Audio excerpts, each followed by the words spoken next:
Hey viewers, let's take a look at some Power Armor mods. Now, I'm only reviewing custom Power Armor sets, not mods that change how Power Armor works in general. Maybe I'll do that at some other point. I looked at 8 mods this time around, listed on screen now, and they range from decent to really damn good. 2 in particular stood out above the pack, SE01 Power Armor and the T-47R Power Armor. They both look excellent and have tons of upgrades, and a unique variant in the case of the latter, for you to work towards over the course of your playthrough. Of course, 90% of people don't ever use Power Armor, but for those who do, there's not much more you could ask for. When it comes to Power Armor mods, there's not exactly a whole lot that can go wrong. With any of these mods, people report bugs like the jetpack detaching, their weapons not working, or the headlamp glitching out, but the first is a vanilla bug. The second is a problem with the weapon, not the power armor, and the last one is caused by mods that make the headlamp a shadow-casting light source, so really none of these bugs are the fault of the power armors themselves. So, in general, it's a pretty smooth ride with these mods, so let's turn the keys, or however you start a car, I don't know. First up, we've got the Redshift Power Armor, which is based on an armor set from Fallout 76. Finding this power armor set is extremely difficult. It can be looted from 2 corpses underwater on the seafloor. You can somewhat reliably find them by heading east from the overturned white boat next to the Yangtze submarine, but they're still very easy to miss. Once you've got the set, you'll be impressed by its appearance. It's got a beautiful model and some hyper-detailed 4K textures. When wearing the entire set, along with its neural interface suit, you'll hear a beeping melody, and afterwards occasionally the power armor will say some Chinese voice lines about overthrowing American imperialism or whatever. For upgrades, every armor piece has 6 models from A to F and 9 materials. The helmet has 6 miscellaneous mods and 6 headlamp colors, the arms have 4 miscellaneous mods, the legs have 5, and the torso has 10. It's not a bad selection, it's equivalent to what you get from vanilla armors. Balance is fine too. The Redshift armor is a bit worse than T60 Power Armor, so it's kind of in the middle of the pack. And it's not like it's easy to get, so no worries. This is just a really solid Power Armor set, and that's kind of a shame, because if it was bad, I could have called it Red Shit Power Armor. Missed opportunity. Anyways, mod number 2 is Institute Power Armor. Finally, Institute players can get some proper protection. The only way to get this armor is to unceremoniously find it on the roof of Fort Hagen in a metal box. Very interestingly and uniquely, Institute Power Armor has no helmet, instead the torso piece covers the entire head. I really like the look of the armor. It's got the nice, white plastic appearance you'd expect from the Institute. The textures are mostly 2K and they look pretty decent. I know it's hard to make plastic look good in Fallout 4's engine. Where the mod starts to fail is with upgrades. Every armor piece has 6 models, but there's no materials or paint jobs or cosmetic modifications of any kind. The arms and legs have 5 miscellaneous mods each, and the torso has 16 of them along with 5 headlamp options, so there's some upgrades, but not enough. Another problem is the armor blocks a lot of the screen and causes clipping in first person. Obviously, it's to be expected that power armors are bulky and take up a lot of screen real estate, but this mod goes way too far. Balance isn't an issue. Because there's no head on this armor, you're losing a lot of DR and a bonus effect from an upgrade, so this armor is really overshadowed in the mid to late game. Overall, this is a half-decent mod, but it has a lot of problems. I wish it was integrated into the world better than just being placed in a box on top of Fort Hagen.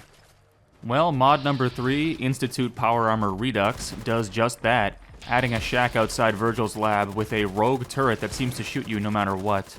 Inside the shack is the Institute Power Armor, but this time around it's got a fucked up broken texture. It almost looks like it's jewel encrusted. Going back to the main menu and loading into the game again temporarily fixes the texture, but eventually it goes back to being messed up. I don't know why. There's no new modifications for the armor or any balancing changes in this Redux version. Besides the shack, the only other thing the mod does is greatly reduce the bulk of the armor in first person, which cleans up most of the clipping. But with these weird corrupted textures, it's not really worth using, of course. Next up, we've got an add-on to Institute Power Armor Redux, Institute Power Armor Redux Additions. This one is a lot more interesting. First off, it makes Virgil's shack locked, and the armor in the shack is owned by him, so you have to steal to get it. Second, it fixes the corrupted textures problem by replacing the Institute Power Armor textures with high-definition ones from another mod. To be honest, I kind of like the original textures more. Now they're a more metallic gray, which doesn't fit the Institute so much. If you don't want to break into Virgil's shitty shack, you can also buy Institute Power Armor pieces from the Requisition Synth if you're on speaking terms with the Institute. The armor has been rebalanced to have less damage and radiation resistance, but more energy resistance. There's also 2 new upgrades, an anti-radiation shell coming in 2 variants, Mark 1 and 2. These are fine additions, but the mod goes further by adding a suit of Institute Power Armor in a cache waiting at Fort Hagen's parking garage, guarded by synths and a courser. Having to fight a courser at the beginning of the Reunions quest makes it a lot harder. The cache is locked with a master lock, but Kellogg has a note on him telling you where to find the key. Turns out it was right behind this chair all along. This little addition makes the mod incompatible with any other mod that edits the Reunions quest. So it probably won't work with some of Thuggy Smurf's quest mods, for example, although don't quote me on that because I didn't test it. All I know is there's guaranteed to be conflicts. There's also an optional file that makes some defenders of the Institute in the final battle wear Institute Power Armor, which is nice. Long story short, if you're going to use Institute Power Armor Redux, you should either use this mod with it, or load the mod's original textures below it, or another texture replacer, because those messed up textures are unacceptable.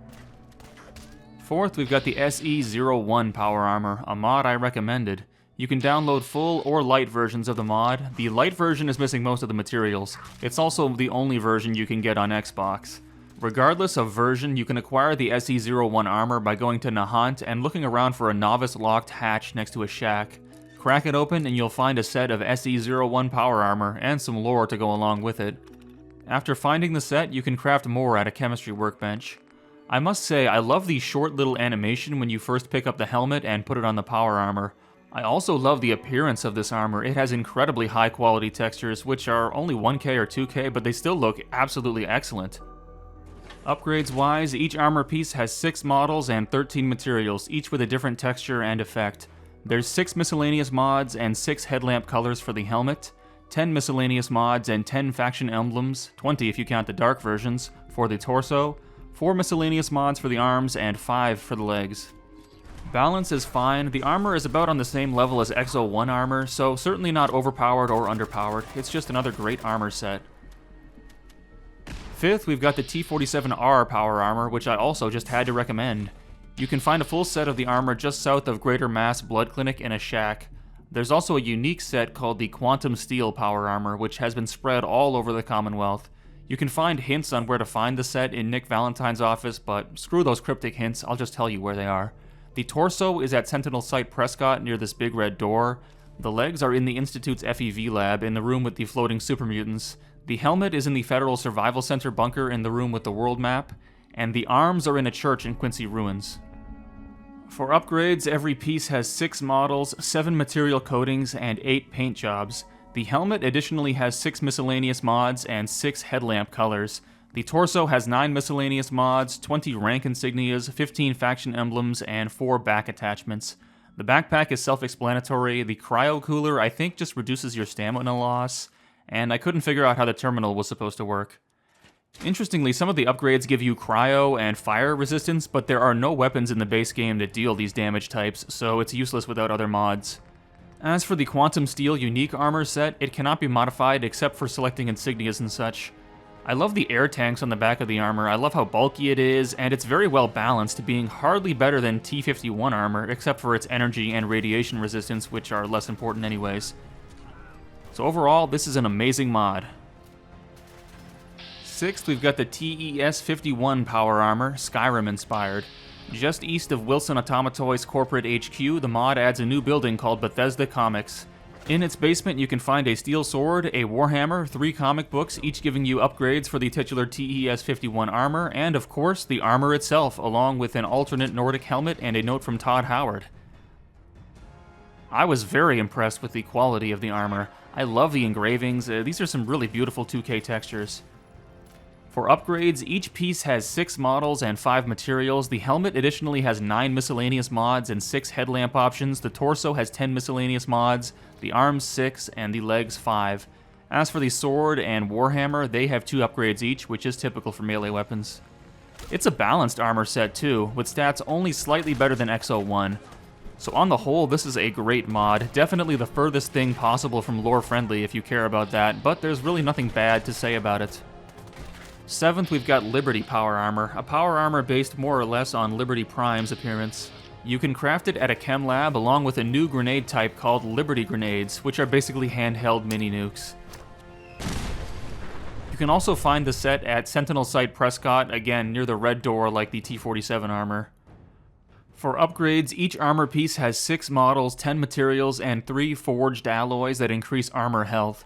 The legs have 7 misc mods, the arms have 6, the torso has 13, and the head has 6, along with 10 headlamp options. With the forged alloy upgrades, the set is slightly overpowered considering its insane durability and greater than X01 damage resistance, but it's not too insane. I think it's a pretty good looking armor set too, with some great 2K textures. It's definitely nothing special, but it's a pretty decent mod. 8th and finally, we've got Mechanist Power Armor, the set I'll be most negative about.